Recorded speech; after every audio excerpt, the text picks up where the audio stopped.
Within a few hours of Detective May's arrival, the Watauga County Sheriff had already made a call to the North Carolina State Bureau of Investigation asking for help. And not long after that, the area around the snow-covered body began to fill with members of a state crime tech unit and an agent assigned to work closely with Detective May. It wasn't until after the scene was photographed, sketched, and processed that the medical examiner oversaw the removal of the body.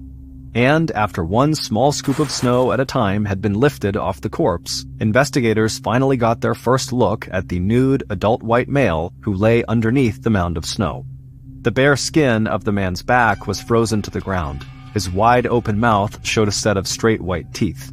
In his left temple, just below the line of dark hair that still covered what was left of his scalp, investigators could see a clearly defined circle where a bullet had been fired into his skull.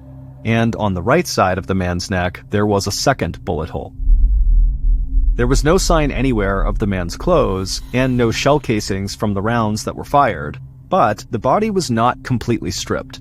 On the man's left wrist was a gold watch, and on his left hand, he wore a heavy gold signet ring with a small center diamond. The only other physical item left at the scene of what investigators now knew had to have been a murder was a 16-inch long strip of electrical and masking tape, the same kind of tape that investigators would later find had been used to bind the man's hands and ankles.